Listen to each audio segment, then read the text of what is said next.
Es importante que ellos sepan defenderse, que sepan Sí. establecer un límite, pero a veces no se dan cuenta.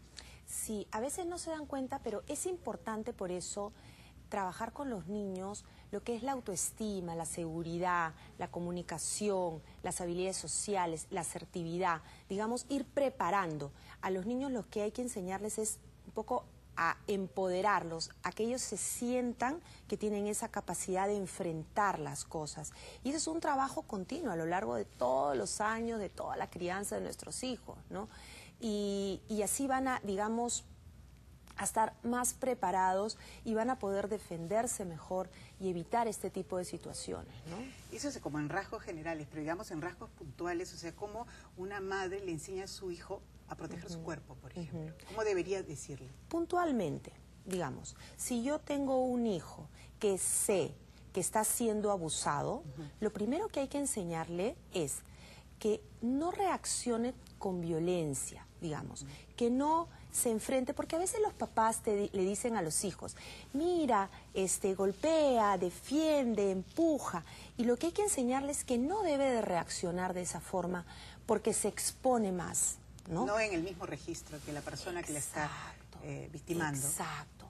Otra de las cosas, si yo sé que mi hijo está siendo, digamos, victimizado, abusado, también le puedo enseñar de alguna manera a estar acompañado, no estar solo. Los niños no debemos de dejarlos, digamos, solos, sin que estén cuidados, sin la presencia. No solamente estar solos en casa, estar solos también en el recreo, por ejemplo, cuando están en el colegio, porque también la agresión y la violencia también se da en el ámbito escolar. El bullying.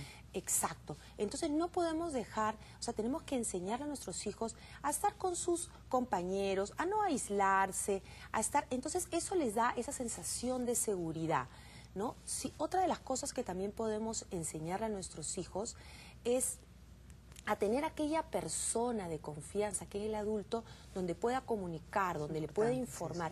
En su colegio también. En su colegio, en casa, eso es fundamental.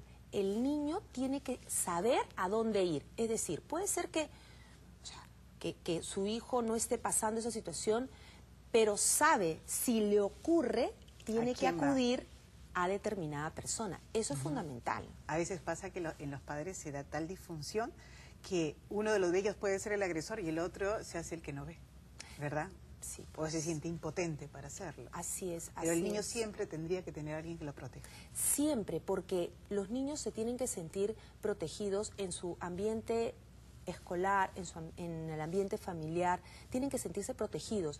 Y otra de las cosas también es que digamos, la agresión, el abuso, no solamente es el abuso físico, el abuso también es el abuso psicológico.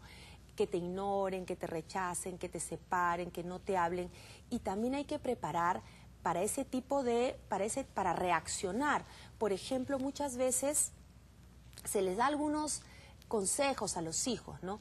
El ignorar cuando el abuso es sistemático no funciona, ¿no?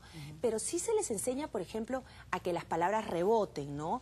Por ejemplo, en el caso de esa agresión o ese abuso que se da entre los escolares, que las palabras reboten. O, por ejemplo, se les enseña también a los niños a que cambien la burla por un elogio, ¿no? Entonces confunden al agresor, ¿no? Entonces el agresor como que les da, digamos, se burlan ¿no? Con palabras, y el otro lo toma como algo gracioso, como algo chistoso. Entonces son como... Minimizarlo. Lo minimizas, te ríes, utilizas el humor.